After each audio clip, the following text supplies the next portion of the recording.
CPM എടുത്ത ഈ അടവ് നയം പോലെ തന്നെ പ്രധാനമാണ് മാധ്യമങ്ങളുടെ ഈ തെരഞ്ഞെടുപ്പിൽ എടുത്ത നിലപാട് എന്ന് പറയുന്നത്. ഈ ദൃശ്യമാധ്യമങ്ങൾക്ക് വേണ്ടി ഇലക്ഷൻ പ്രചാരണത്തെയും ഇലക്ഷൻ്റെ കെട്ടുകാഴ്ചകളെയും മാറ്റി തീർത്തു രാഷ്ട്രീയ പാർട്ടികൾ പോലും എന്ന് വിശകലനം ചെയ്യാവുന്ന വിധത്തിൽ മാധ്യമങ്ങൾ ഇതിനകത്ത് അജണ്ട സെറ്റ് ചെയ്യുകയും ഇതിനൊരു ആഘോഷമാക്കി മാറ്റുകയൊക്കെ ചെയ്തിട്ടുണ്ട്. എന്ന് മാത്രമല്ല, അതിൽ അപകടകരമായ ഒരു സംഗതി എന്ന് പറയുന്നത് ആ സമയത്താണ് കൽപ്പാത്തി രഥോത്സവമൊക്കെ വരുന്നത്. ആ രഥോത്സവത്തിന് ഈ സ്ഥാനാർത്ഥികൾ മുഴുവൻ പോകുന്നതും അതിൻ്റെ ലൈവ് ഷോയും എല്ലാ സ്ഥാനാർത്ഥികളുടെയും പുറകിൽ 3-4 റിപ്പോർട്ടേഴ്സിനെ ഇട്ട് ലൈവ് ചെയ്യുന്ന തരത്തിലേക്ക് ദൃശ്യമാധ്യമ പ്രവർത്തനം മാറി എന്നുള്ളതും കൂടിയിട്ട് നേരത്തെ നമുക്ക് മാധ്യമങ്ങളോടുള്ളൊരു വിമർശനം തെരഞ്ഞെടുപ്പ് കാലത്ത് ജനകീയ വിഷയങ്ങൾ ചർച്ച ചെയ്യുന്നത് കുറവാണെന്നുള്ളതാണ്.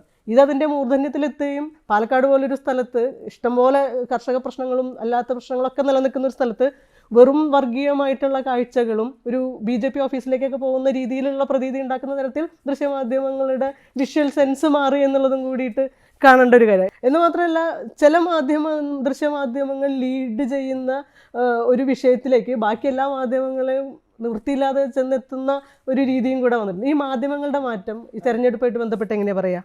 ഈ സ്ഥാനാർത്ഥി നിർണ്ണയം തൊട്ട് തുടങ്ങിയിട്ടുണ്ട് ആ പ്രശ്നം. അതായത് ഇപ്പോൾ സരിനെ അവതരിപ്പിക്കുന്നതോ മറ്റ് സ്ഥാനാർത്ഥികൾ അവതരിപ്പിക്കുന്നതോ ഒന്നും അതിൻ്റെ ഒരു റിയൽ പൊളിറ്റിക്കൽ കോണ്ടെക്സ്റ്റിൽ നിന്നുകൊണ്ടല്ല. ഇപ്പോൾ നമുക്ക് ഓർമ്മയുണ്ടാവും, ഒരു ഹോട്ടലിൽ 2 പേര് UDFിൻ്റെയും LDFിൻ്റെ സ്ഥാനാർത്ഥികൾ തമ്മിൽ കണ്ടുമുട്ടിയപ്പോൾ അവർ തമ്മിൽ എന്തോ പരസ്പരം കൈ കൊടുത്തില്ല എന്നുള്ള ഇഷ്യൂ ഉണ്ടല്ലോ. അത് രാവിലെ മുതൽ ഉച്ച വരെ അതായിരുന്നു, ഒരു ലൈവായിട്ട് തന്നെ അതിൻ്റെ ചർച്ചകളും പരിപാടികളൊക്കെ. മാത്രമല്ല, എനിക്ക് തോന്നുന്നത് കൂടുതൽ അപകടകരമായിട്ട് ഇത് ഈ അജണ്ട വർക്ക് ചെയ്ത് ശരിക്കും രാഷ്ട്രീയമായിട്ട് ഭയങ്കരമായിട്ട് അപകടം ചെയ്ത് വയനാട്ടിലാണെന്ന് തോന്നുന്നു. വയനാട്ടിൽ ഈ പ്രിയങ്കയുടെ ക്യാമ്പയിനെ ഭയങ്കരമായിട്ട് ആഘോഷിച്ചു. സ്വാഭാവികമാണ്, പ്രിയങ്കയെ പോലുള്ള ഒരു നാഷണൽ ഇമ്പോർട്ടൻസ് ഉള്ള ഒരു സ്ഥാനാർത്ഥി അവിടെ വരുമ്പോൾ സ്വാഭാവികമായിട്ട് ഇമ്പോർട്ടൻസ് കിട്ടും. മാധ്യമങ്ങൾക്ക് അത് അവഗണിക്കാൻ കഴിയില്ല. പക്ഷേ എതിരായിട്ടൊരു സ്ഥാനാർത്ഥി മത്സരിക്കുന്നുണ്ടെന്നുള്ളതൊരു ഒരു ദൃശ്യത പോലും സത്യൻ മൊകേരിക്ക് കൊടുക്കാതെ ഭയങ്കരമായിട്ട് അവരൊരു ഇമോഷണൽ, അതായത് രാഹുലും പ്രിയങ്കയും കൂടിച്ചേരുമ്പോൾ ഉണ്ടാവുന്ന ഒരു ഇമോഷണൽ ഒരു ഇതുണ്ടല്ലോ, വൈബ്, അത് ഭയങ്കരമായിട്ട് ആഘോഷിക്കുകയും അത് മാത്രമാണ്. ഇപ്പോൾ പ്രിയങ്ക ഇപ്പോൾ ക്യാമ്പയിനിൽ ഉണ്ടായിരുന്ന ദിവസങ്ങൾ മുഴുവനും നോക്കിയാൽ അറിയാം, പ്രിയങ്ക മാത്രമാണ് ഇതിൽ ഇതിലായിട്ട് നമുക്ക് ജനങ്ങളുടെ മുന്നിലുണ്ടായിരുന്നത്. ഇപ്പോൾ സത്യൻ മൊകേരിയെ എതിർ സ്ഥാനാർത്ഥിയായിട്ട് ഉണ്ടോയെന്ന് പോലും നമുക്ക് ജനങ്ങൾക്ക് പിടികിട്ടാത്ത തരത്തിലുള്ള ഒരു ഇതുണ്ട്. അപ്പോൾ അത് എനിക്ക് തോന്നുന്നത് പാലക്കാട്ടേക്കാളും കുറച്ചും കൂടി അപകടകരമായ തോതിലാണ് ഇങ്ങനെ ഒരു ഏകപക്ഷീയമായിട്ട് മത്സരത്തിനെ ഏകപക്ഷീയമായിട്ട് പ്രതിഷ്ഠിക്കുന്നതിൽ ഈ ദൃശ്യമാധ്യമങ്ങൾ പ്രധാനമായിട്ടും ഒരു അപകടകരമായുള്ളൊരു ചെയ്തിട്ടുണ്ട്. അത് പാലക്കാടുമുണ്ട്. പാലക്കാട് ഒരു എപ്പൊളിറ്റിക്കലാക്കുന്നതിൽ നമ്മൾ ഈ പറഞ്ഞ പോലെ ഈ ക്യാമ്പയിനെ മൊത്തം എപ്പൊളിറ്റിക്കലായിട്ടുള്ളൊരു സ്പേസിൽ പ്രതിഷ്ഠിക്കുന്നതിൽ ഈ ദൃശ്യമാധ്യമങ്ങളുടെ പങ്ക് വളരെ പ്രധാനപ്പെട്ടതാണ്. ഈ അവസാനം കൃഷ്ണദാസ് പറഞ്ഞല്ലോ, പെട്ടിയൊക്കെ വലിച്ചു എറിഞ്ഞിട്ട് നമുക്ക് ഇഷ്യൂസിലേക്ക് വരാമെന്ന് മൂപ്പർക്ക് പോലും തോന്നിയത് ഒരു CPM സെറ്റ് ചെയ്ത അജണ്ട തന്നെയാണത്. അതുപോലും തോന്നാത്ത അത്രയും അരോചകമായിട്ട് ഈ വിഷയം കൈകാര്യം ചെയ്ത് മാധ്യമങ്ങൾ തന്നെയാണെന്ന് തീർച്ചയായിട്ടും പറയാൻ പറ്റും. പ്രശാന്തിന് എന്താ തോന്നുന്നത്? അതായത് ഒരു പ്രിന്റ് മീഡിയയിൽ വർക്ക് ചെയ്യുന്ന ഒരാളെന്നുള്ള രീതിയിൽ വിഷ്വൽ മീഡിയ സെറ്റ് ചെയ്യുന്ന രാവിലെ മുതൽ വൈകുന്നേരം വരെ ഉണ്ടാക്കുന്ന ഒരു സംഗതി ആയിരിക്കുമല്ലോ പിറ്റേ ദിവസത്തെ പത്രത്തിലും കൊടുക്കേണ്ടി വരിക. അപ്പോൾ നിങ്ങളുടെ എഡിറ്റോറിയൽ ചർച്ചകളിലൊക്കെ ഇതൊരു കോമ്പറ്റീഷനോ അല്ലെങ്കിൽ അതിനെ പിന്തുടരേണ്ട ഒരു ഗതികേട് ഉണ്ടാവാറുണ്ടോ? ഒരു 10 വർഷം മുമ്പൊക്കെ ഉണ്ടായിരുന്നത്. ഇന്നിപ്പോൾ നമ്മൾ കൃത്യമായിട്ട് തീരുമാനിച്ചിട്ടുണ്ട്, അത് അതിൻ്റെ വഴിക്ക് പോകും. കാരണം രണ്ട് മാധ്യമങ്ങളാണ്. ഒന്ന്, ഈ നേരത്തെ പറഞ്ഞപ്പോൾ എല്ലാറ്റിനെയും കാർണിവലൈസ് ചെയ്യുക എന്ന് പറയുന്ന രീതിയുണ്ടല്ലോ, മറ്റേ കാർണിവലസ്ക് എന്ന് പറയുന്ന ഒരു ദൃശ്യപ്പൊലിമ ഇപ്പോൾ വിഷ്വൽ മീഡിയയിൽ ആവശ്യമാണ്. അപ്പോൾ എനിക്കതിനെ കാരണം അതിനൊക്കെ അങ്ങനെ കുറ്റപ്പെടുത്താൻ പറ്റില്ല. കാരണം ഞങ്ങൾക്ക് വെറും വാർത്തകൾ മാത്രം മതി, ടെക്സ്റ്റുകൾ മാത്രം മതിയല്ലോ. മറ്റവർക്ക് നിലനിൽക്കണമെങ്കിൽ ഒരു ദൃശ്യപ്പൊലിമ വേണം. അപ്പോൾ പക്ഷെ അത് മാത്രമാണ് എന്നുള്ളത്. ഇപ്പോൾ അതിൻ്റെ ഒരു രാഷ്ട്രീയമുണ്ടല്ലോ, എല്ലാറ്റിനെയും ദൃശ്യവൽക്കരിക്കുക, എല്ലാറ്റിനെയും കാർണിവലൈസ് ചെയ്യുക, എല്ലാറ്റിനെയും ഒരു ഉത്സവ പ്രതീതി ആക്കുക എന്ന് പറയുന്നത് തന്നെ ഒരു രാഷ്ട്രീയ പ്രവർത്തനമാണ്. അതിൻ്റെ രാഷ്ട്രീയം ഒരു 10-20 വർഷമായിട്ട് വ്യാപകമായി ചർച്ച ചെയ്യപ്പെട്ടിട്ടുണ്ട്. എന്താണ് ഈ ഒരു ദൃശ്യപ്പൊലിമയുടെ പിറകിലുള്ള രാഷ്ട്രീയം എന്നുള്ളത്. അത് വേറൊരു വിഷയമായതുകൊണ്ട് ഞാൻ അതിലേക്ക് പോകുന്നില്ല. പക്ഷേ വിഷ്വൽ മീഡിയയുടെ നമ്മളിപ്പോൾ വിമർശനാത്മകമായിട്ട് കാണുമ്പോഴും ഒരു പ്രാക്ടിക്കൽ സൈഡ് എന്ന രീതിയിൽ ഓൾട്ടർനേറ്റീവ് എന്താണ്? കുറേ ആൾക്കാർ ഇങ്ങനെ ഇരുന്ന് ചർച്ച ചെയ്യുന്നു, ആളുകളും. പക്ഷേ ഈ ഇതിനെ തന്നെ എങ്ങനെ ഒരു വിഷ്വൽ കണ്ടന്റാക്കി മാറ്റാൻ പറ്റുമെന്ന് വളരെ ക്രിയേറ്റീവായിട്ട് ആലോചിക്കുമ്പോൾ മാത്രമേ അത് മാറ്റുകയുള്ളൂ. കാരണം അതൊരു ഒരു ഒരു വാട്ട് ദ മീഡിയം ഡിമാൻഡ്സ് എന്ന് പറയുന്നുണ്ടല്ലോ, ആ ഒരു മാധ്യമത്തിൻ്റെ ദൃശ്യമാധ്യമത്തിൻ്റെ പരിമിതികളോ അതിൻ്റെ സാധ്യതകളോ ഒന്നും ഉപയോഗപ്പെടുത്താതെയുള്ള ചില തട്ടിപ്പുകൾ നടത്തുന്നതാണ്. അപ്പോൾ വളരെ പെട്ടെന്ന് തന്നെ ആളുകളെ ആകർഷിക്കാം. ഇത് രണ്ട് രീതിയിൽ ചെയ്യാം. ഈ വിഷ്വൽ മീഡിയത്തിൻ്റെ സാധ്യതകളെ ഉപയോഗപ്പെടുത്തിക്കൊണ്ട് ഈ രാഷ്ട്രീയത്തെ, ഒരു ജനപക്ഷ രാഷ്ട്രീയത്തെ അല്ലെങ്കിൽ കീഴാള രാഷ്ട്രീയത്തെ ഉയർത്തിപ്പിടിക്കാൻ കഴിയും. അത് കുറച്ച് പരിശ്രമിക്കണം. പക്ഷേ അതിനൊന്നും ശ്രമിക്കാതെ വളരെ എളുപ്പത്തിൽ തട്ടിക്കൂട്ടി ഉണ്ടാകുന്ന തട്ടുപൊളിപ്പൻ നാടകങ്ങൾ ഉണ്ടാക്കുക എന്നുള്ളത് അതൊരു ഈസി വേ ആണ്. മറ്റത് കുറച്ച് ആലോചിച്ച് ക്രിയേറ്റീവായിട്ട് മാത്രമേ നമുക്ക് ഈ ഒരു കണ്ടന്റിനെ, അതായത് ജനപക്ഷ കണ്ടന്റിനെ ഒരു വിഷ്വലാക്കി മാറ്റുക എന്നുള്ളത് കുറച്ചുകൂടി ഇമാജിനേറ്റ് ആവശ്യമുള്ള കാര്യമാണ്. അതിന് തയ്യാറെടുക്കാൻ സമയമില്ല. അതിന് വളരെ ഈസി വേ എന്ന് പറയും. അതുകൊണ്ട് നമ്മളതിനെ വിമർശിക്കുമ്പോൾ ഈ വിമർശനം വളരെ എളുപ്പത്തിൽ ചെയ്യാവുന്ന കാര്യമാണ്. അപ്പോൾ ഇങ്ങനെ ഇവരൊക്കെ ഡ്രാമ കളിക്കുന്നു അല്ലെങ്കിൽ ഇതിന് ഈ കണ്ടന്റിന് വേണ്ടി ചെയ്യുന്നു എന്ന് പറയുന്ന വിമർശനം, അത് ഒരുപക്ഷെ എന്നെപ്പോലുള്ള ആൾക്ക് ചെയ്യാൻ പറ്റും. കാരണം നമ്മളത് ചെയ്യുന്നില്ലല്ലോ. അപ്പം ഞാൻ വിഷ്വൽ മീഡിയയിൽ പോയി കഴിഞ്ഞാൽ എന്ത് ചെയ്യുമെന്നുള്ളൊരു എന്നെ സംബന്ധിച്ചൊരു വലിയ പ്രശ്നമാണ്. ഞാനൊരു കഴിഞ്ഞ 32 വർഷമായിട്ട് പ്രിന്റ് മീഡിയയിൽ മാത്രമുള്ള ഒരാളാണ്. മറ്റേതിൻ്റെ ടെംപ്റ്റേഷൻ ഇല്ലാത്തതുകൊണ്ടല്ല, കാരണം അത് എനിക്ക് പറ്റില്ല എന്നുള്ളതുകൊണ്ടാണ്. അപ്പോൾ അതൊരു വേറൊരു ഭാഷയാണ്. അത് വേറൊരു ചർച്ചയായതുകൊണ്ട് ഞാൻ അതിലേക്ക് പോകുന്നില്ല. അപ്പോൾ ഈ പറയുന്നതിൽ വിമർശനത്തിൽ ഒരു കഴമ്പുണ്ടെന്ന് ശരിയാണ്. പക്ഷെ അത് അങ്ങനെയല്ല വിമർശിക്കപ്പെടേണ്ടത് എന്നുള്ളത് ഇത് വളരെ എളുപ്പത്തിൽ ചെയ്യുന്ന കാര്യമാണ്. ഇത് എല്ലാവരും ഒരു ഒച്ച ഉണ്ടാക്കുന്നു, ബഹളം ഉണ്ടാക്കുന്നു. അതല്ലാതെ വേറെ ഒരു പരിഹാരം എന്താണ് എന്ന് നിർദ്ദേശിക്കുന്ന ഒരു ക്രിയേറ്റീവായിട്ടുള്ള ഒരു ദൃശ്യബോധം, ഒരു മലയാളിയുടെ ദൃശ്യബോധം നമുക്ക് ഉണ്ടായിട്ടുണ്ടോ എന്നുള്ളത് ഈ സോപ്പ് ഓപ്പറകൾക്കപ്പുറം ഉള്ള ഒരു ദൃശ്യബോധം, അത് നമ്മുടെ സിനിമകളിലായാലും ദൃശ്യകലകളിലായാലും അങ്ങനെ ഉണ്ടോ എന്നുള്ളത് അതിൻ്റെയൊക്കെ തുടർച്ചയാണല്ലോ വിഷ്വൽ മീഡിയ എന്നുള്ളത്. അത് വലിയ സീരിയസ് ആയിട്ടുള്ള ചർച്ചയാണ്. അതിപ്പോൾ ഇത്തരത്തിൽ അതുകൊണ്ട് തന്നെ ഈ വിമർശനത്തോട് യോജിക്കുമ്പോൾ തന്നെ ഇത് ആർക്കും വിമർശിക്കാവുന്ന കാര്യമാണെന്നുള്ളതാണ്. ഒരു ദൃശ്യ മാധ്യമ അല്ലെങ്കിൽ ദൃശ്യ രൂപത്തിൻ്റെ അതിൻ്റെ ഒരു അധ്യാപകൻ എന്നുള്ള രീതിയിൽ ഈ വിഷ്വൽ മീഡിയയിൽ ഇപ്പോൾ തുടർന്നുകൊണ്ടിരിക്കുന്ന ഈ അടുത്ത കാലത്തായി വന്നിട്ടുള്ള ട്രെൻഡ് ഉണ്ടല്ലോ, ചർച്ചകളെ അങ്ങ് പൊലിപ്പിച്ച് അതിനെ സോഷ്യൽ മീഡിയയിൽ കൂടെയും ഡിജിറ്റൽ മീഡിയ വഴി അതിനകത്തൊരു സാമ്പത്തിക താല്പര്യവും കൂടെ വർക്ക് ചെയ്യുന്നുണ്ട്. പ്രത്യേകിച്ച് ഒരു ഗ്രൗണ്ട് റിപ്പോർട്ടിംഗ് ചെയ്യുന്ന അത്രയും ചിലവില്ലാതെ തന്നെ നിർമ്മിച്ചെടുക്കാവുന്നൊരു സംഭവമാണ്. അതിൻ്റെ റിട്ടേൺസും ഭീകരമായിട്ടാണ്. അത് നമ്മുടെ രാഷ്ട്രീയത്തെ ഈ തെരഞ്ഞെടുപ്പിൻ്റെ പശ്ചാത്തലത്തിൽ തന്നെ ഞാൻ പറയാം, ഈ 3 തെരഞ്ഞെടുപ്പിനെ മുൻനിർത്തിക്കൊണ്ട് ഇതുണ്ടാക്കിയിട്ടുള്ള ഒരു മാലിന്യവൽക്കരണം, എന്താ പറയുക, ഒരു അഴുക്കുണ്ടല്ലോ, അതിനെ നിങ്ങൾ എങ്ങനെയാണ് കാണുക ഒരു അധ്യാപകൻ എന്നുള്ള രീതിയിൽ? അല്ല, അതായത് നമ്മൾ ഒരു പ്രേക്ഷക നിലയ്ക്കാണ് നമുക്ക് ഇത് പറയാൻ പറ്റുന്നൊരു കാര്യം എനിക്ക് തോന്നുന്നത്. ഇതിൻ്റെ ഒരു മാധ്യമങ്ങളുടെ ഈ പ്രശ്നം ജെന്യുവനായിട്ടുള്ളൊരു ഇഷ്യൂ എൻ്റെ അകത്തുണ്ട്. പക്ഷേ ഈ മാധ്യമങ്ങൾ നമ്മുടെ സമൂഹത്തിൽ നിന്ന് വേറിട്ട് നിൽക്കുന്നൊരു പ്രസ്ഥാനമല്ലല്ലോ.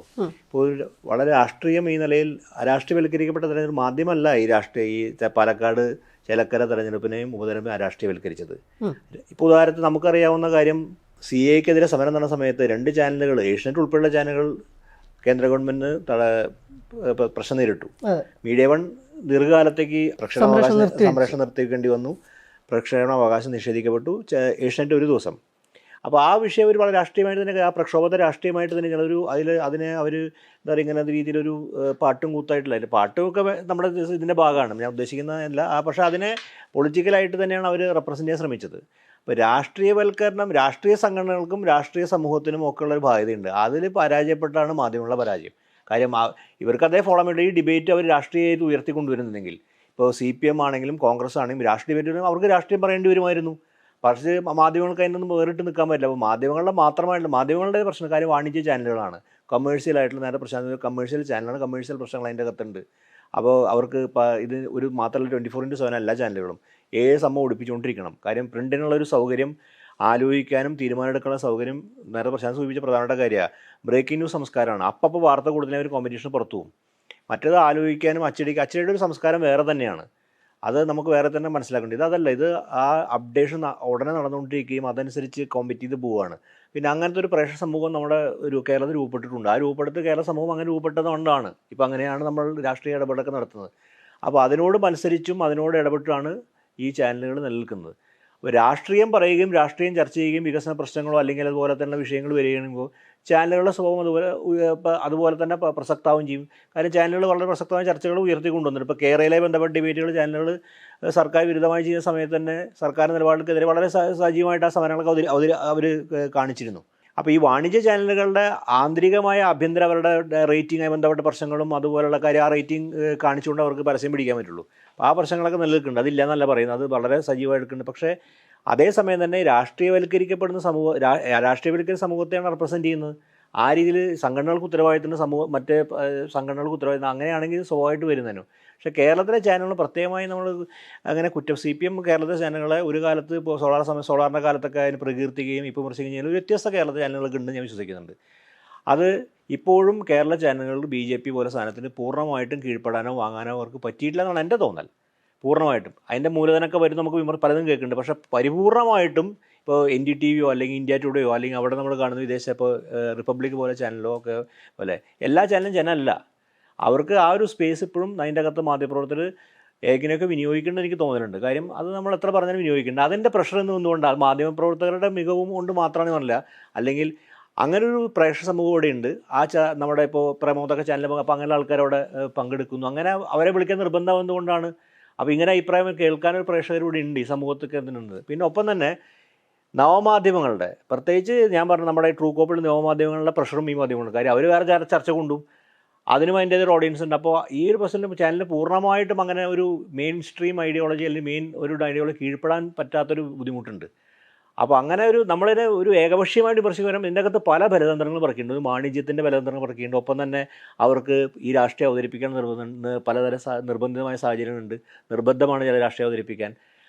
അതേസമയം തന്നെ നമ്മുടെ രാഷ്ട്രീയ സമൂഹം പരിപൂർണ്ണ പരിചയപ്പെട്ടിട്ടുണ്ട് ഈ കാര്യം അവതരിപ്പിക്കാൻ. അവർ രാഷ്ട്രീയവൽക്കരിക്കപ്പെട്ട സമൂഹമാണെങ്കിൽ അത് രാഷ്ട്രീയ പാർട്ടികളുടെ പ്രാഥമിക ഉത്തരവാദികൾ. ഇത് രാഷ്ട്രീയവൽക്കരിച്ചില്ലെങ്കിൽ ഞാൻ ഈ സമരത്തിലേക്ക് തന്നെ വീണ്ടും CA സമരം മറ്റേഴ് ചാനലൊക്കെ കർഷക സമരം മറ്റേഴ് ചാനലിനെക്കാട്ടും നന്നായിട്ട് കേരള ചാനൽ കൊണ്ടുപോയിട്ടുണ്ട്, ചർച്ചകളും കൊണ്ടുപോയിട്ടുണ്ട്.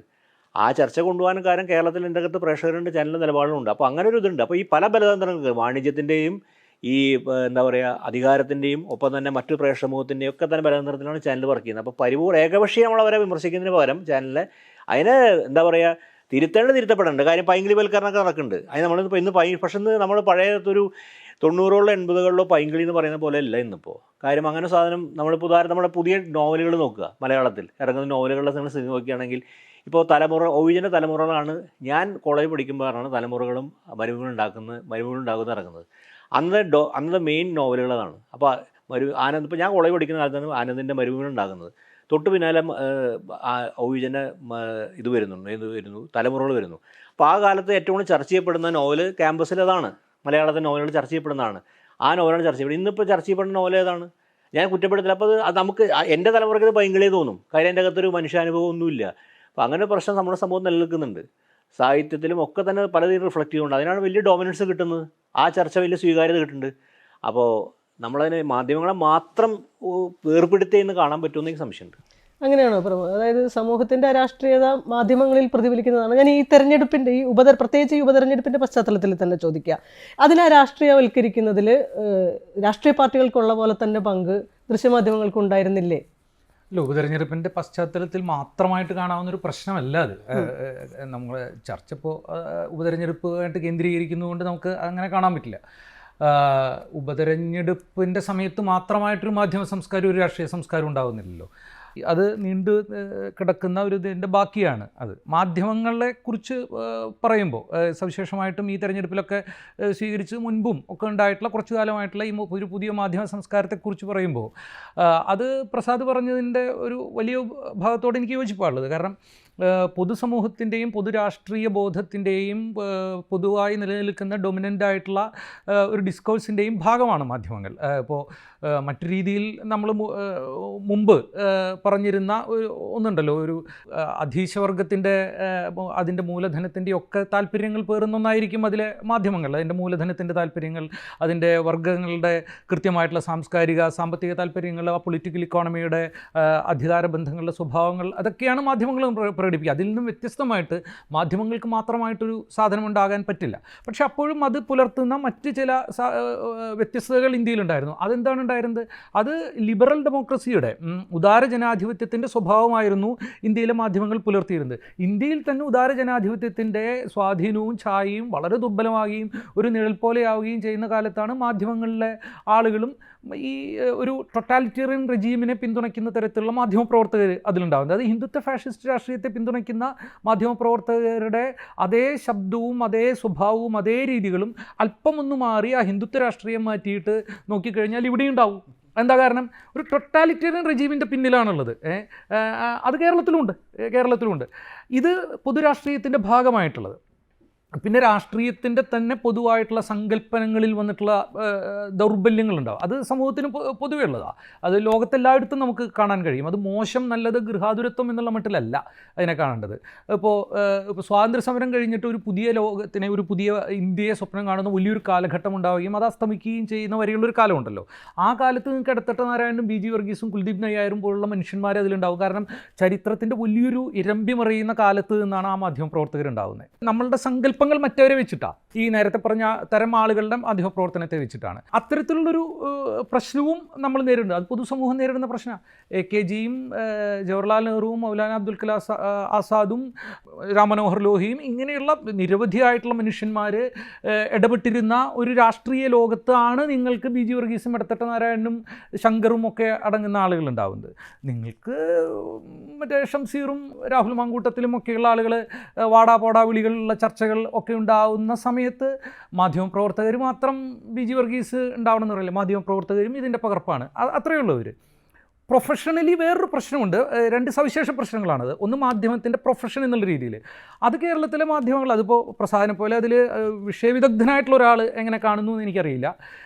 പ്രൊഫഷണലി വളരെ മോശമാണ് മാധ്യമപ്രവർത്തകർ. ഒന്ന്, ലോകത്ത് തന്നെ അതിൻ്റെ ഒരു പ്രശ്നമായിട്ട് പറയുന്നത് മാധ്യമപ്രവർത്തനത്തിന് ഒരു പ്രൊഫഷണൽ സ്റ്റാൻഡേർഡ് എന്ന് പറയുന്ന ഒരു സാധനമല്ലല്ലോ. ഇന്നത് അറിയുന്നല്ലോ. ഒരു ഡോക്ടർ എന്ന് പറയുമ്പോൾ നമ്മൾ അയാൾക്ക് കുറച്ച് കാര്യങ്ങൾ, അയാൾക്ക് ഇന്ന കാര്യങ്ങളൊക്കെ അറിയണം എന്ന് നമ്മൾ വയ്ക്കുന്നുണ്ട്. ഇപ്പോൾ ഒരു ചാർട്ടേഡ് അക്കൗണ്ടൻറ്റ്, ഒരു അഭിഭാഷകൻ, ഇവരെല്ലാം അതൊരു പ്രത്യേക പ്രൊഫഷനാണ്. ഇതിലങ്ങനെയല്ലല്ലോ. നമുക്ക് പ്രത്യേക സ്റ്റാൻഡേർഡൊന്നുമില്ല. നാളെ മുതൽ ഞാൻ മാധ്യമപ്രവർത്തകൻ.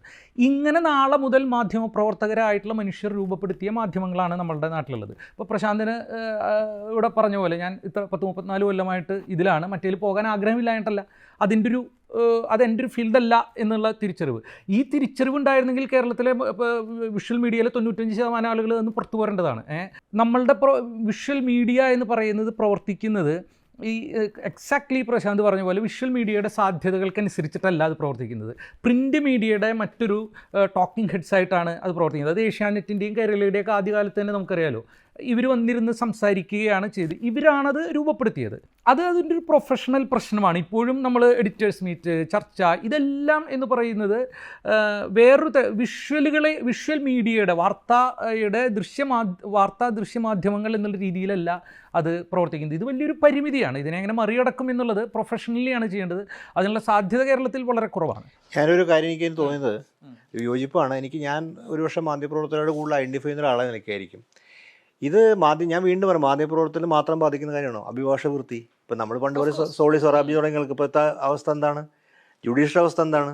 അപ്പോൾ ഇതെല്ലാ മേഖലകളിലേക്കും ആ ജീർണതയുണ്ട്. മര്യാദ ഇംഗ്ലീഷ് സംസാരിക്കാൻ പലപ്പോഴും ഒരു റെപ്രസെൻറ്റേഷൻ പറ്റാത്ത ആൾക്കാരായിരിക്കും. അപ്പോൾ ഇതിൻ്റെ ജീർണത വലിയ തോതിൽ എല്ലാ ഭാഗത്തും ബാധിച്ചിട്ടുണ്ട്. ഇതിപ്പോൾ ഒരു പ്രത്യേക സ്ഥലം മാത്രമായിട്ട് കാണുന്നത് ശരിയല്ല. അപ്പോൾ മാധ്യമപ്രവർത്തകർ, അതുപോലെ എൻ്റെ അഭിപ്രായത്തിൽ മാധ്യമപ്രവർത്തനം നല്ല കൊള്ളാവുന്ന പ്രൊഫഷണൽ മാധ്യമപ്രവർത്തകർ കേരളത്തിലുണ്ട്. നല്ല രീതിയിൽ കൊണ്ടുപോകുന്ന ആൾക്കാരുണ്ട്. അവർക്ക് മറ്റു പല തടസ്സങ്ങളുണ്ടായിരിക്കും. അപ്പോൾ എനിക്ക് അങ്ങനൊരു ഈ പണ്ട് ഇപ്പോൾ എടത്തട്ട നാരായണൻ്റെ കാര്യം പറയുകയാണെങ്കിൽ അടിയന്തരാവസ്ഥയിൽ കോംപ്രമൈസ് ചെയ്യുന്നുണ്ട്. മനസ്സിലായില്ലേ? ഇപ്പോൾ ഇവരൊക്കെ വന്നില്ല. അടിയന്തരാവസ്ഥ വരുന്ന സമയത്ത് പല നമ്മുടെ ജേർണലിസ്റ്റുകൾ, പല ആൾക്കാർ ബി ജി വർഗീസ് ഒഴിച്ച് ബാക്കിയുള്ളതെല്ലാം കീഴ്പ്പെട്ട് പോകുന്നുണ്ട്. അന്നത്തെ ഈ നെഹ്റുവിയൻ കാലഘട്ടത്തിൽ പത്രപ്രവർത്തനം വിളിക്കുന്ന പല ആൾക്കാരും, പ്രമുഖരെല്ലാം തന്നെ വിധേയപ്പെട്ട് പോവുകയാണ്, നിശബ്ദരാവുകയോ വിധേയപ്പെട്ട് പോവുകയാണ് ചെയ്യുന്നത്. ഇന്ദിരാഗാന്ധി സ്തുതിപാടുകയാണ്. പക്ഷേ ഇന്ന് ചെറുപ്പക്കാർ അങ്ങനെ സ്തുതിപാടാൻ ചെയ്യാത്ത മാധ്യമപ്രവർത്തനം നിധി റസ്ദാനില്ലേ, ശ്രീനിവാസ് ജെയിനില്ലേ, അതുപോലെ ഓൺലൈൻ മാധ്യമങ്ങളും ഇതിൻ്റെ ഭാഗമാണ്. എത്രയോ മാധ്യമപ്രവർത്തകരുണ്ടല്ലോ, മാധ്യമ സ്ഥാപനങ്ങളുണ്ടല്ലോ ഇതിന് വ്യത്യസ്തമായി നിൽക്കുന്നത്. അതുപോലെ ചാനലുകളിലും എൻ്റെ അഭിപ്രായത്തിൽ അങ്ങനെയുണ്ട്. പക്ഷേ അവർ പ്രവർത്തിക്കുന്ന ഒരു പ്രത്യേക കളത്തിൻ്റെ കത്താണ്. കാര്യം അവരെ സംബന്ധിച്ചോളം ചില ഈ സാമ്പത്തിക നിലനിൽക്കുക എന്നുള്ളത് പ്രധാനപ്പെട്ട കാര്യമാണ് ചാനൽ മത്സരത്തിൽ. അതുകൊണ്ട് ഞാൻ അവരെ പൂർണ്ണമായും കുറ്റപ്പെടുത്താറുള്ള കാര്യം ഈ പ്രശ്നങ്ങളൊക്കെ നമ്മുടെ കാലത്തുണ്ട്. പക്ഷേ ഞാൻ ചോദിക്കുന്ന ഒരു പ്രധാനപ്പെട്ട കാര്യം, നമുക്ക് ഈ ഡിജനറേഷൻ എന്നാണ് എൻ്റെ അകത്തൊരു കാര്യം. ഇതെല്ലാ കാലത്തും ഉന്നയിക്കുന്ന ആരോപണം. അപ്പം നമ്മുടെ ഒരു കാലഘട്ടം കഴിഞ്ഞാൽ ഒരുപക്ഷെ നമ്മൾ സ്തുതിക്കപ്പെടുമായിരിക്കും, നിങ്ങൾ ഭയങ്കര മഹാന്മാരായിരുന്നു പറഞ്ഞിട്ട്, മനസ്സിലായില്ലേ? അപ്പോൾ സ്തുതിക്കപ്പെടുമായിരിക്കാം. പക്ഷേ വേറെ കാലഘട്ടത്തിൽ അപ്പോൾ അതല്ല, ഈ പുതിയ പ്രതീക്ഷകളും പുതിയ സാധനങ്ങളും ഉണ്ടാവുന്നുണ്ട്. പുതിയ ചാനൽ ഇപ്പോൾ ഉദാഹരണം നമ്മൾ നോക്കുകയാണെങ്കിൽ പലതരത്തിലുള്ള അങ്ങനെ പ്രതീക്ഷ പുലർത്താവുന്ന പ്രവർത്തനം ഉണ്ടെന്നാണ് എൻ്റെ ഒരു വിശ്വാസം. അത് നമ്മുടെ കാലഘട്ടത്തിൻ്റെ ഒരു പ്രത്യേകതയുണ്ട്. ഞാൻ എന്നെ വിളിക്കുന്നത് ഇങ്ങനെയാണ്, വലതുപക്ഷവൽക്കരിക്കപ്പെട്ട കാലഘട്ടം നമ്മുടെ. അത് പ്രമോദ് പറഞ്ഞ കാര്യത്തോട് എനിക്ക് യോജിപ്പുണ്ട്. കാര്യം ഒരു അവകോളീകരണത്തിൻ്റെ കാലഘട്ടത്തിൽ നമുക്ക് പുതിയ നേതാക്കളും പുതിയ പ്രതീക്ഷണമായിരുന്നു. ഇപ്പോൾ നമ്മൾ വലതുപക്ഷവൽക്കരിക്കപ്പെടുന്ന കാലഘട്ടം ജീവിക്കുന്നത്, അങ്ങേയറ്റം വലതുപക്ഷവൽക്കരിക്കപ്പെട്ട കാലഘട്ടം. അത് ആഗോളമായിട്ട് തന്നെ എല്ലാവരും ബാധിക്കും. ഒരു ഫ്രാൻസൊക്കെ ഒരു അപരേഷനായിരിക്കും. ആ വലതുപക്ഷവൽക്കരണം തന്നെയാണ് കമ്മ്യൂണിസ്റ്റ് പാർട്ടികളെയൊക്കെ ബാധിക്കുന്നത്. കമ്മ്യൂണിസ്റ്റ് പാർട്ടികളും അവർ അന്തരീക്ഷത്തിലുള്ള വലതുപക്ഷ ആശയം തന്നെ സ്വീകരിക്കുന്നതാണ് കമ്മ്യൂണിസ്റ്റ് പാർട്ടികളെയും ബാധിക്കുന്ന കാര്യം. ആ വലതുപക്ഷവൽക്കരണം എന്നുള്ളത് ഇപ്പം നമ്മൾ നോക്കുകയാണെങ്കിൽ ഈ പ്രമോദ് നേരത്തെ പറഞ്ഞ് സൂചിപ്പിച്ച കാലഘട്ടം അത് അപകോളീകരണത്തിൻ്റെ കാലഘട്ടമാണ്. എല്ലാ രാജ്യങ്ങളും സ്വതന്ത്രം വന്നു, ആൻറ്റി കൊളോണിയൽ മൂവ്മെൻറ്റ് വിജയിക്കുന്നു. അപ്പോൾ അതിൻ്റെ സമയത്ത് നാസർ ഉണ്ടാവുന്നു, നെഹ്റു ഉണ്ടാവുന്നു. അങ്ങനെ ഇപ്പോൾ അവർക്ക് ആ കാല വിമർശനം, അതിൽ ഒരുപാട് പുതിയ നേതാക്കളുണ്ട്, പലതരത്തിലെ വിയോജിപ്പുണ്ട്. അപ്പോൾ ഒരു കാലഘട്ടത്തിൻ്റെ ഒരു സ്പിരിറ്റ് അതിൻ്റെ അകത്തുണ്ട്. അതല്ല നമ്മുടെ കാലഘട്ടം. നമ്മുടെ കാലം ട്രംപിൻ്റെയും കമല ഹാരിസിൻ്റെയും അതുപോലെ ബോൾസനാറിൻ്റെയും അതുപോലെ എർദോഗാൻ്റെയും അതുപോലെ ഓബ്രോൻ്റെയും നരേന്ദ്രമോദിയുടെയും അമിത്ഷായുടെയും ഒക്കെയുള്ള കാലഘട്ടമാണ്. അമിത്ഷായുടെയും കാലഘട്ടമാണ്, നിതിൻ ഗഡ്കരിയുടെ കാലഘട്ടമാണ്, ദേവേന്ദ്ര ഫഡ്നാസിൻ്റെ കാലഘട്ടമാണ്, പിണറായി വിജയൻ്റെ കാലഘട്ടമാണ്, മമതാ ബാനർജിയുടെ കാലഘട്ടമാണ്. അതാണ് നമ്മുടെ കാലഘട്ടം. അത് വളരെ പ്രകടമാണ്. അതുപോലെ യോഗി ആദിത്യനാഥിൻ്റെ കാലഘട്ടമാണ്. അങ്ങനെ ഒരു ഡോമിനൻസ് ആ റൈറ്റ് വിങ്ങിനുണ്ട്. ആ റൈറ്റ് വിങ് ഡോമിനൻസ് വളരെ വ്യക്തമാണ്. അതിനെതിരെയുള്ള ചെറുത്തുനിൽപ്പുകൾ താരതമ്യം ദുർബലം. അതുകൊണ്ടാണ് ഒരുപക്ഷെ പാലസ്റ്റീൻ സംഭവം ഏറ്റവും അതിഭീകരമായ രീതിയിൽ, അതായത് നഗ്ബയ്ക്ക് ശേഷം പിന്നീട് 2000-നും ശേഷം ഏറ്റവും വലിയ വംശീയത്വം നടക്കുമ്പോഴും താരതമ്യം ദുർബലമല്ല അതിനോടുള്ള പ്രതിഷേധങ്ങളൊക്കെ. അപ്പോൾ വളരെ വളരെ പരിമിതമാണ് അതിനോടുള്ള ഇതുള്ളത്. ഒരു മുസ്ലിം പ്രശ്നമായിട്ടോ അല്ലെങ്കിൽ നേരത്തെ വളരെ ഗൾഫ് രാജ്യങ്ങളിൽ ഏതാണ്ട് ആൾക്കാർപ്പെട്ട എന്താ പറയുക ഖത്തറിൻ്റെയൊക്കെ പ്രശ്നം, അല്ലെങ്കിൽ കുറച്ച് ആൾക്കാർ മാത്രമേ, അൽ ജസീറയുടെ പ്രശ്നം മാത്രമായിട്ടാണ് ഇപ്പോൾ കാണുന്നത്. എല്ലാ ലോകമാധ്യമങ്ങളും ആ വിഷയം കൈകാര്യം ചെയ്യാൻ വിമുഖത കാണിക്കുന്നു. അപ്പോൾ ആ നിലയിലൊരു വലിയൊരു കീഴ്പ്പെടൽ വലതുപക്ഷവൽക്കരണം നടന്നിട്ടുണ്ട്. അതൊരു യാഥാർത്ഥ്യ കാര്യം. നമുക്കറിയാം, ഈ ഇസ്രായേലെ ബന്ധപ്പെട്ട കാര്യങ്ങളിൽ ന്യൂയോർക്ക് ടൈംസൊക്കെ എടുത്ത നിലപാട്, ട്രംപിനെതിരെ നിലപാടെടുക്കുന്ന ന്യൂയോർക്ക് ടൈംസ് നെതന്യാഹുവിൻ്റെ നിലപാടെടുക്കില്ല. അപ്പോൾ ഇതൊരു വലിയ വീഴ്ച സംഭവിച്ചു. ആ വലതുപക്ഷവൽക്കരണം എല്ലാവരെയും ബാധിച്ചിട്ടുണ്ട്, എല്ലാ പ്രസ്ഥാനങ്ങളെയും. പക്ഷേ അതിനൊരു നോർമലൈസേഷൻ പ്രോസസ്സിന്റെ ഭാഗമായിട്ട് എടുത്തു കഴിഞ്ഞാൽ വിമർശനം തന്നെ സാധ്യമായി പോവില്ലേ? വിമർശനമുണ്ട്. അല്ല, ഇത് നോർമലൈസ് ചെയ്തുകൊണ്ട് ഞാൻ പറഞ്ഞതൊക്കെ ഒരു സ്റ്റാൻഡേർഡായി എന്നല്ല, അതിനെതിരെ ശബ്ദങ്ങൾ ഉണ്ടാവുന്നുണ്ട്. ഇപ്പം നമ്മുടെ ഈ ചർച്ചയിൽ നമ്മുടെ ഇതിനായിട്ട് ഇങ്ങനെ വെറുതെ സ്വയം പുകഴ്ത്താനില്ല. നമ്മുടെ ചർച്ച ഈ ഒരു ബദല അന്വേഷണങ്ങൾ നടത്തുന്ന ഭാഗമല്ലേ, അത് നടക്കുന്നില്ല. അപ്പോൾ CAA-ക്കെതിരെ പ്രതിഷേധങ്ങൾ നടന്നു, CAA-ക്കെതിരെ പ്രതിഷേധം നടന്നില്ലേ? അടിച്ചമർത്തപ്പെട്ടെങ്കിലും പ്രതിഷേധം നടന്നില്ലേ? ഈ കർഷക സമരത്തിൻ്റെ പ്രതിഷേധം നടന്നില്ലേ? അങ്ങനെ ലോകത്ത് പലതരം പ്രതിഷേധങ്ങളും ചെറിയ തോതിലെങ്കിലും നടക്കുന്നുണ്ട്. പക്ഷേ ഇതൊരു വലിയൊരു വലതുപക്ഷവൽക്കരണത്തിൻ്റെ കാലഘട്ടമാണത്. അത് നമ്മുടെ ഒരു ആഗോളമായിട്ടുള്ള ഒരു മൂലധന വ്യവസ്ഥയുടെ സ്വഭാവം അങ്ങനെയാണ്. അത് അങ്ങനെ ഇപ്പോൾ പുതിയ AI-ഒക്കെ വരുന്നതനുസരിച്ച് നമ്മുടെ പലതരത്തിലുള്ള നമ്മുടെ ആലോചനകളും ചിന്തകളൊക്കെ മാറിയില്ലേ? ഇപ്പോൾ ഞാൻ പറഞ്ഞ ഒരു ന്യൂസ് റിപ്പോർട്ട് ഇനിയിപ്പോൾ കൈകൊണ്ട് എഴുതി ഉണ്ടാക്കുന്നുണ്ടാവണോ? AI-യിൽ കൊടുത്ത തീസിസുകൾ, ഞാൻ ഈ സർവകലാശാലയ്ക്ക് തീസിസുകൾ AI-യിൽ അടിച്ചുണ്ടാക്കാൻ പറ്റുന്ന സ്ഥിതി എത്തിയില്ലേ? ഇതുള്ളത് പണ്ടേ വ്യാജം കൊടുക്കുന്ന ആൾക്കാരുണ്ട്. ഇനിയിപ്പോൾ അവർ കുറച്ചുകൂടി നല്ല വ്യക്തമായി കൊടുക്കാവുന്നതിനാണ്. വൃത്തിയായി കിട്ടും. കുറച്ച് സത്യം പറഞ്ഞാൽ കുറച്ചുകൂടി വൃത്തിയായി എന്നാണ് സത്യത്തിൽ. പണ്ടത്തെ കാലത്ത് കുറച്ചുകൂടി നല്ല വൃത്തിയിൽ അച്ചടക്കം കിട്ടും. മര്യാദയ്ക്ക് സംസാരിക്കാൻ അറിയാത്ത ആൾക്കാർ ഈ സർവകലാശാലകൾ ക്യാമ്പസുകളില്ലേ? അപ്പോൾ ഇങ്ങനെയൊക്കെ ഉണ്ട്. അപ്പോൾ അല്ലാത്തവരുണ്ട്, അല്ലാത്തവരുണ്ട്. വളരെ പ്രതീക്ഷ നൽകുന്ന ഒരുപാട് പേരുണ്ട്. വളരെ പ്രതീക്ഷ ചെറുപ്പക്കാർ ഒരുപാട് പേരുണ്ട്. അത് പൂർണ്ണമായും ഇങ്ങനെ ഒരു നിരാശപ്പെടേണ്ട ഒരു സാഹചര്യം. പക്ഷെ പ്രധാനപ്പെട്ട ഡോമിനൻസ് എന്ന് പറയുന്നത് പ്രിഡോമിനൻ്റ്ലി ഒരു വളരെ എന്താ പറയുക, ഡോമിനൻസ് എന്ന് വിളിക്കുന്ന സാധനം വലതുപക്ഷവൽക്കരണത്തിനാണ്. അത് നമ്മുടെ അതിനെതിരെ നടക്കുന്ന നീക്കങ്ങൾ അപ്പോൾ പഴയ രീതിയിലുള്ള ചെറുത്തുനിൽപ്പുകൾ ഉണ്ടാവില്ല. അല്ലെങ്കിൽ ഇപ്പം ജനസഞ്ചയ രാഷ്ട്രീയം എന്നൊക്കെ പറയുന്ന രീതിയിലുണ്ടാകുന്ന ചെറുത്തുനിൽപ്പുകളുണ്ട്. അപ്പോൾ നമ്മൾ മാധ്യമ രംഗത്താണല്ലോ പറയുന്നത്. ഇപ്പോൾ സോഷ്യൽ മീഡിയയുടെ കാലഘട്ടത്തിൽ പണ്ടൊരു വാർത്ത നമുക്ക് പൂർത്തിവെക്കണമെങ്കിൽ ഒരു 4 പത്രങ്ങളെ സ്വാധീനിച്ചാൽ മതിയായിരുന്നു, വാർത്ത വരില്ല.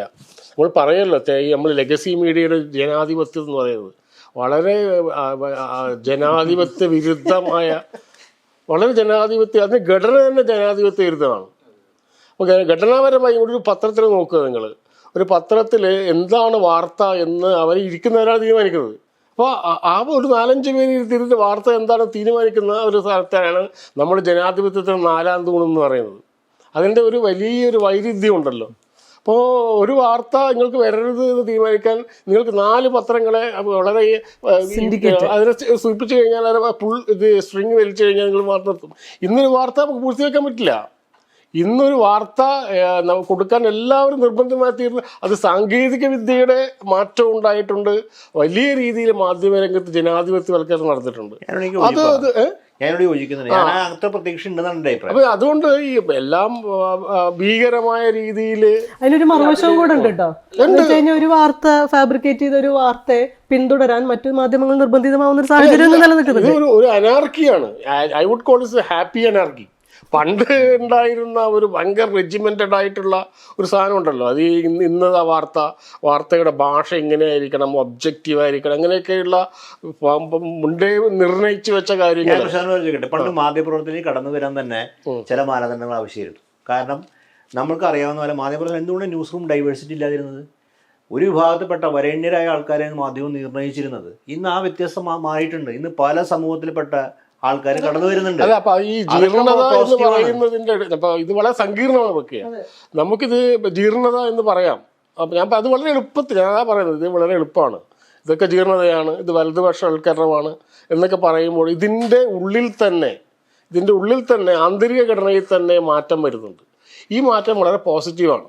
അതായത് ഒരു ബലതന്ത്രം രൂപീകരിക്കപ്പെടുന്നുണ്ട്, ഒരു അധികാര ഘടന എന്ന് പറയല്ലേ നമ്മൾ. പണ്ട് ഈ മുകളിൽ നിന്ന് തീരുമാനിക്കുന്നതിന് പകരം ഇവിടെ ഇങ്ങനെ ഈ എല്ലാ രംഗത്തും അധികാരം പ്രവർത്തിക്കുന്നത്, അതിനെതിരെയുള്ള പ്രതിപ്രവർത്തനം നടക്കുന്നുണ്ട്. അപ്പോൾ ഇത് വളരെ സങ്കീർണമായിട്ടുള്ള ഒരു പ്രോസസ്സാണ്. അതിനെ നമ്മൾ ബ്ലാക്ക് ആൻഡ് വൈറ്റിൽ വെച്ചിട്ട് ഇത് പഴയ ഒ.വി. വിജയൻ്റെ തലമുറകൾ ഇന്നത്തെ രണ്ടും അതൊക്കെ വളരെ എന്താ പറയുക, അത് എനിക്ക് തോന്നുന്നത് ഈ ജീർണതയും വലതുപക്ഷവൽക്കരണവും രണ്ടായിട്ട് കാണണം എന്ന് എനിക്ക് തോന്നുന്നു. വലതുപക്ഷവൽക്കരണം എന്ന് പറയുന്നത് ഒരു പൊളിറ്റിക്കൽ പ്രോസസ്സാണ്.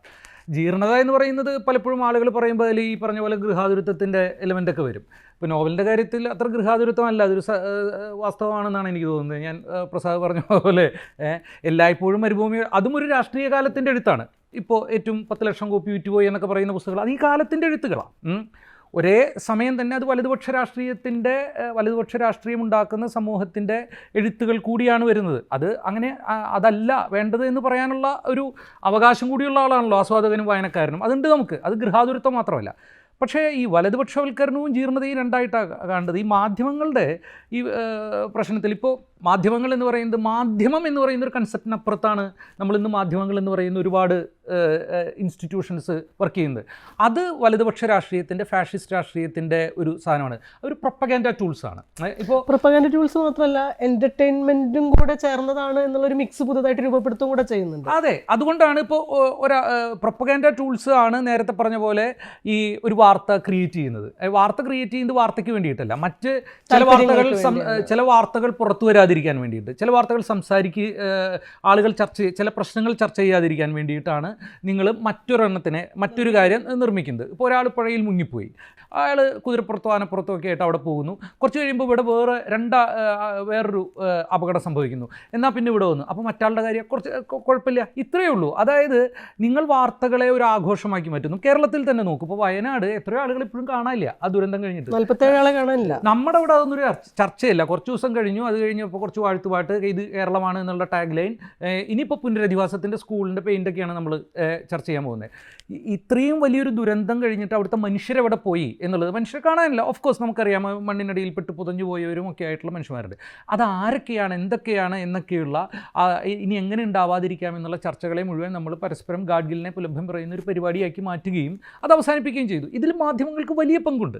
അത് മാധ്യമങ്ങൾക്ക് പങ്കുണ്ടാവുന്നത് അവർ മാധ്യമങ്ങൾ എന്ന് പറയുന്ന നമ്മളുടെ ഒരു സാമാന്യ മട്ടിലുള്ള ധാരണയ്ക്കപ്പുറത്ത് നിന്ന് ഒരു പ്രൊപ്പഗാൻഡ ടൂൾസ് ആവുന്ന വലതുപക്ഷവൽക്കരണത്തിൻ്റെ ഒരു മാധ്യമ സംസ്കാരത്തിലേക്ക് മാറി എന്നുള്ളത് കൊണ്ടുകൂടിയാണ്. മറ്റൊരു സാധനം കൂടി അതിലുള്ളത്, മീഡിയ മാത്രമായിട്ട് ക്രിയേറ്റ് ചെയ്യുന്നതല്ല ഈ പ്രശ്നം എന്ന് പ്രസാദ് പറഞ്ഞത് വളരെ കൃത്യമാണ്. മീഡിയ മാത്രമല്ല ഈ പ്രശ്നം ക്രിയേറ്റ് ചെയ്യുന്നത്. ഇത് നമ്മളുടെ പൊതു രാഷ്ട്രീയ സമൂഹത്തിലൊക്കെ ഈ വലതുപക്ഷ രാഷ്ട്രീയവൽക്കരണം എന്ന് പറയുന്നത് ഇടതുപക്ഷ രാഷ്ട്രീയത്തെ അടക്കം ത്തിലുള്ള ഒരു സാധനമാണ്. വലതുപക്ഷ രാഷ്ട്രീയമാണ് നമ്മുടെ പൊതുരാഷ്ട്രീയം എന്ന് വരുന്നു. അതാണ് നമ്മുടെ പുതിയ നോർമൽ. അതാണ് നമ്മുടെ എഴുത്തുകളിൽ എല്ലാമുള്ള ഒരു പുതിയ നോർമൽ. ഇപ്പോൾ ആന എഴുന്നള്ളിക്കാതിരുന്നാൽ കേരളത്തിൻ്റെ സാംസ്കാരിക തനിമ തകരുമെന്നാണ് കമ്മ്യൂണിസ്റ്റുകാരനായിട്ടുള്ള മന്ത്രി വിലപിക്കുന്നത് എന്നുള്ളതാണ് നമ്മുടെ പുതിയ നോർമൽ. ആനയെ ചങ്ങലക്കിട്ട് എഴുന്നള്ളിക്കുന്നതും വെടിക്കെട്ട് നാട്ടുകാരുടെ ഇടയിൽ ഇട്ട് പൊട്ടിക്കുന്നതുമാണ് സാംസ്കാരിക തനിമ എന്നാണ് നമ്മുടെ കമ്മ്യൂണിസ്റ്റ് മന്ത്രി പറയുന്നത്. ഇത് എന്തൊരു അതെല്ലാവർക്കും നോർമലായിട്ടാണ് തോന്നുന്നത്. പൂരത്തിന് കൊടിയേറുമ്പോൾ താളം പിടിക്കുന്നതാണ് സാംസ്കാരിക പ്രവർത്തനം എന്ന് വരുന്നതാണ് പുതിയ നോർമൽ. ഇത് അങ്ങനെ പുതിയ നോർമലിനൊപ്പം ഇടതുപക്ഷം പോകുമ്പോഴുള്ള പ്രശ്നം എന്താണെന്ന് വെച്ചാൽ ഈ നോർമൽസി ഏറ്റവും ഭംഗിയായിട്ട് നടത്താൻ കഴിയുക വലതുപക്ഷത്തിനാണ്. അപ്പോൾ പിന്നെ അവരാണ് അതിൽ മുമ്പിൽ നിൽക്കുക. വലതുപക്ഷ രാഷ്ട്രീയത്തിൻ്റെ ഭാഷ വലതുപക്ഷ രാഷ്ട്രീയത്തിനെതിരെ പോലും ഉപയോഗിക്കുന്നു എന്നുള്ളതാണ്. അപ്പോൾ വാസ്തവത്തിൽ നമ്മളുടെ ലാർജർ മെറ്റാ ഡിസ്കോഴ്സ് എന്ന് പറയുന്നത് വലതുപക്ഷ രാഷ്ട്രീയത്തിൽ വളരെ രസകരമായി എനിക്ക് തോന്നിയിട്ടുള്ളത്, നമ്മൾ ഇപ്പോഴും നിയമസഭയെക്കുറിച്ച് പറയുന്നത് ജനാധിപത്യത്തിന്റെ ശ്രീകോവിൽ. അത് ഇടതുപക്ഷം നിർമ്മിക്കുന്നുണ്ട്. ഇപ്പൊ ജനാധിപത്യം എന്ന് പറയുന്നതും ശ്രീകോവിൽ എന്ന് പറയുന്നത് രണ്ടാണ്. ശ്രീകോവിലിൽ എല്ലാവർക്കും കയറാൻ പറ്റില്ലല്ലോ, ഒരു പബ്ലിക് സ്ഫിയർ അല്ല. ഇപ്പൊ ജനാധിപത്യം എന്നുള്ളത് പബ്ലിക് സ്ഫിയർ ആണ്.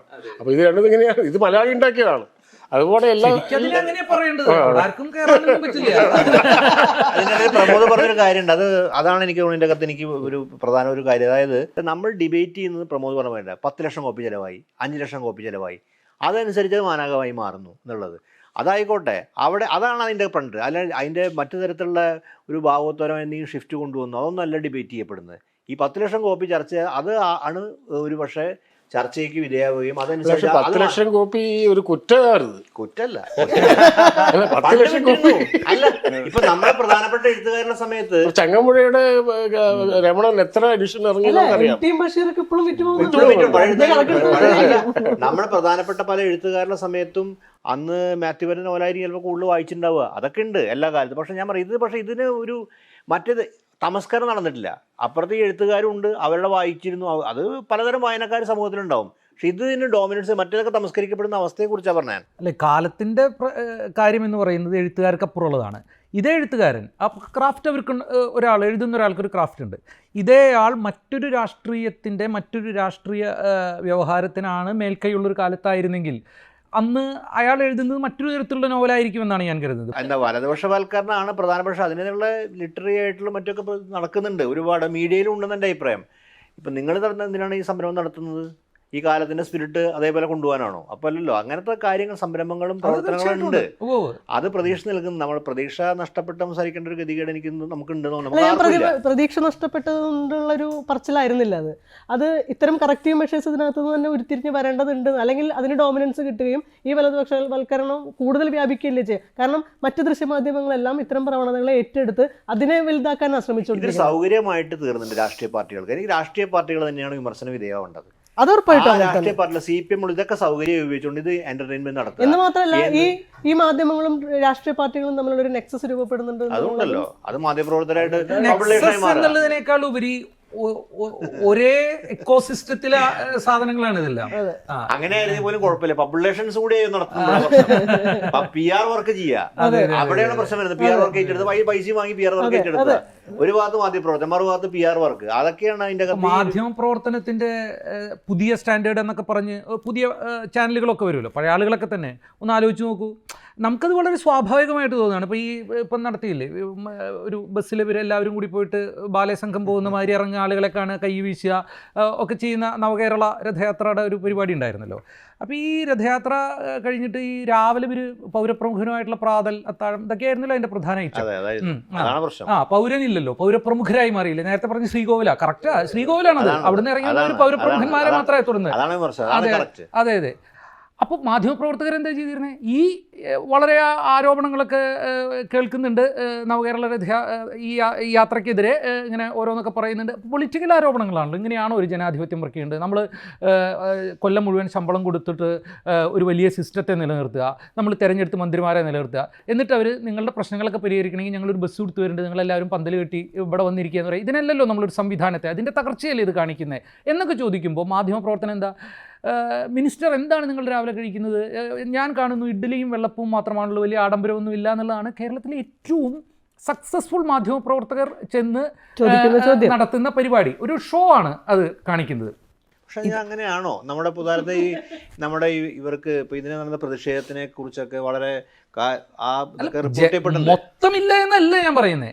നമ്മളുടെ സക്സസ് മോഡൽ ഇപ്പോൾ നോവലിനെ കുറിച്ച് പറയുന്ന മാതിരിയാണ്. പ്രതിഷേധമില്ല, എഴുത്തുകളില്ല എന്നുള്ളതല്ല. ആരാണ് ആഘോഷിക്കപ്പെടുന്നത് എന്നുള്ളതാണ്. തമസ്കരിക്കപ്പെടുന്നത് ആരാണ്? തമസ്കരിക്കപ്പെടുന്നത് പ്രതിഷേധക്കാരാണ്. ഇപ്പോൾ നമ്മുടെ വാക്കുകൾ തന്നെ ഉപയോഗിച്ച നമുക്കറിയാം.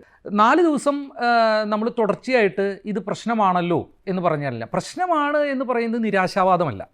പ്രശ്നമാണ് എന്ന് പറയുന്നത് ലോകത്ത് പ്രശ്നമുണ്ട് എന്ന് പറഞ്ഞ ആളുകളാണല്ലോ. ഇപ്പോൾ മാർക്സ് ആയാലും ഗാന്ധി ആയാലും ഒക്കെ ജീവിതം മുഴുവൻ ഇതൊക്കെ പ്രശ്നമാണല്ലോ എന്ന് പറഞ്ഞു കടന്നിരുന്ന ആളുകളാണ്. നിരാശാവാദം കൊണ്ടല്ല, അത് പ്രശ്നമാണ് എന്ന് തിരിച്ചറിയുകയാണ്. ഇപ്പോൾ നേരത്തെ പ്രസാദ് പറഞ്ഞു, പ്രസാദ് ഇപ്പോൾ മാധ്യമപ്രവർത്തകരെ കുറിച്ച് പറയുമ്പോൾ പ്രസാദിന് ഒരു ലീനിയൻസ് ഉണ്ട് അതിൽ കുഴപ്പമില്ല. അല്ല, പ്രസാദ് നേരത്തെ വളരെ വ്യക്തമായിട്ട് പറഞ്ഞാണ് അത് ലോകത്ത് മുഴുവൻ മാധ്യമ അധ്യാപകനായതുകൊണ്ട്. അല്ല, ഞാൻ അതല്ല ഉദ്ദേശിച്ചത്. ഞാൻ പറഞ്ഞ മാധ്യമങ്ങളെ വേർപെടുത്തി കാണുന്നതിനുള്ളൊരു അതല്ലേ നമുക്ക് എനിക്കിതൊക്കെ ഞാൻ പറയാമല്ലോ. നമുക്കൊരു കൺഫ്യൂഷനേക്കാളും കൂടുതൽ ഒരു ആംബിഗ്വിറ്റി കാര്യത്തെക്കുറിച്ച് വ്യക്തമായ എനിക്കൊരു അഭിപ്രായം ഇതിനെക്കുറിച്ച് നമുക്ക് ഇന്നതാണെന്ന് അത് നമുക്കറിയില്ല. കാര്യം ഇനി അടുത്ത ജനറേഷൻ എങ്ങനെയാണ് ചിന്തിക്കുന്നു അറിയാനുള്ള ഒരു പ്രാപ്തി എനിക്കില്ല. പക്ഷേ നമ്മൾ ടെക്നോളജിയിൽ വളരെ ഫാസ്റ്റ് ചേഞ്ചിങ് വേൾഡാണ്. കാര്യം ആ സ്ലോനെസ് ഒക്കെ പോയി. അതിൻ്റെ അകത്തുള്ള ഫാസ്റ്റ് ചേഞ്ചിങ് ടെക്നോളജിയിലൊക്കെ അപ്ഡേഷൻ അതിസ്പീഡിലാണ് നടക്കുന്നത്. അപ്പോൾ അത്ര ഒരു അത് നമ്മുടെ കൺഫ്യൂഷൻ എന്നല്ല, ഒരു അവ്യക്തതയുണ്ട് നമ്മുടെ ആ ഇതിനെക്കുറിച്ച്. ആ അവ്യക്തത ചില പോസിറ്റീവായി വരാം, ചിലപ്പോൾ അതിന് വളരെ പ്രതിലോമകര സ്വഭാവമാണ്. പക്ഷേ ആ അംബിഗ്വിറ്റിക്ക് അകത്താണ് ഞാൻ വർക്ക് ചെയ്യുന്നുള്ള കുറിച്ചുള്ള ഒരു ബോധ്യമാണ് എന്നെ കൊണ്ട് ഇത് പറയിപ്പിക്കുന്നത്. നേരത്തെ പ്രശാന്ത് പറഞ്ഞൊരു വിഷയം ഇതിനോട് ആഡ് ചെയ്തിട്ടേ, ഇപ്പോൾ ഒരു പത്രത്തിലാണ് ഏറ്റവും അൺഡെമോക്രാറ്റിക് ആയിട്ടുള്ള സ്ട്രക്ചർ ഉള്ളതെന്ന് പറഞ്ഞല്ലോ. അപ്പോൾ അത് കൃത്യമായിട്ടുള്ള സംഭവമാണ്. ഞാൻ പത്രത്തിൽ വർക്ക് ചെയ്തിരുന്ന ഒരാളാണ്, എനിക്കറിയാം. അത് ഏറ്റവും അൺഡെമോക്രാറ്റിക് തന്നെയാണ്.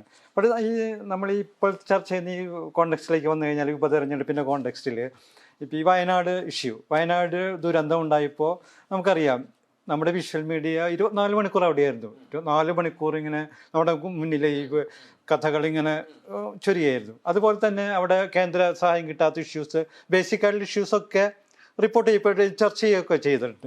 അതുപോലെ വയനാട്ടിലെ പാലക്കാട്ടെയും ചേലക്കരയിലും ഇഷ്യൂ, നെൽകർഷകർക്ക് സംഭരണ വില കിട്ടാത്ത ഇഷ്യൂസൊക്കെ മാധ്യമങ്ങൾ നമ്മുടെ മുന്നിൽ കൊണ്ടുവന്നിട്ടുണ്ട്. ഒരു കർഷകൻ ആത്മഹത്യ ചെയ്താൽ ഭയങ്കരമായിട്ട്, അല്ലെങ്കിൽ ഒരു കടം കയറിയിട്ട് ഒരാൾ ജപ്തി ചെയ്യപ്പെട്ടാലൊക്കെ ആ ഇഷ്യൂസൊക്കെ നമ്മുടെ മുന്നിലെത്തുന്നുണ്ട്.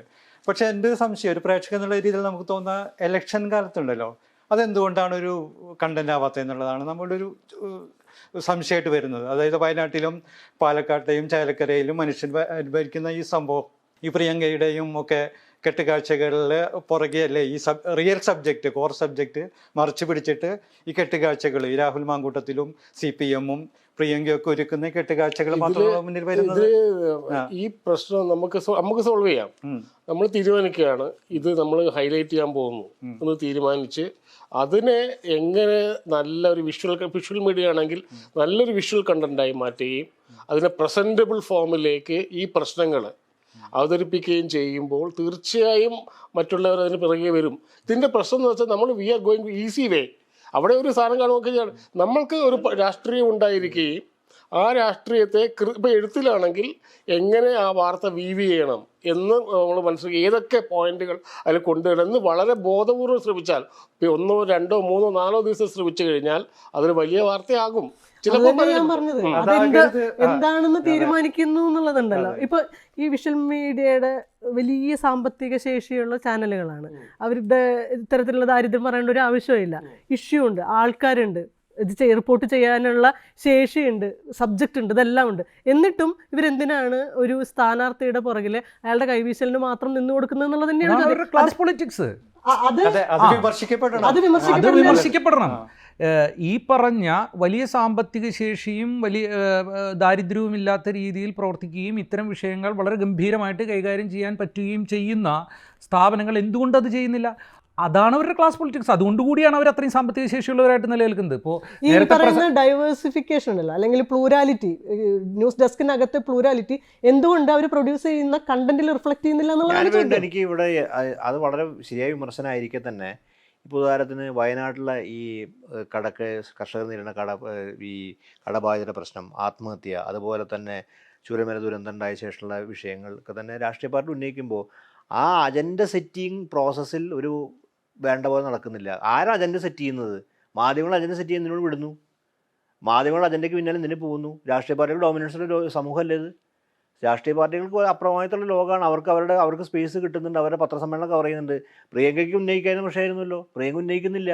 അവിടെ എൻ്റെ അപ്പോൾ ക്ലാസ് പൊളിറ്റിക്സ് മീഡിയത്തിൻ്റെ മാത്രമല്ല, ഈ സംവിധാനം മുഴുവൻ അങ്ങനെ അപ്പോൾ പ്രിയങ്ക ഉന്നയിക്കേണ്ട വിഷയമാണത്.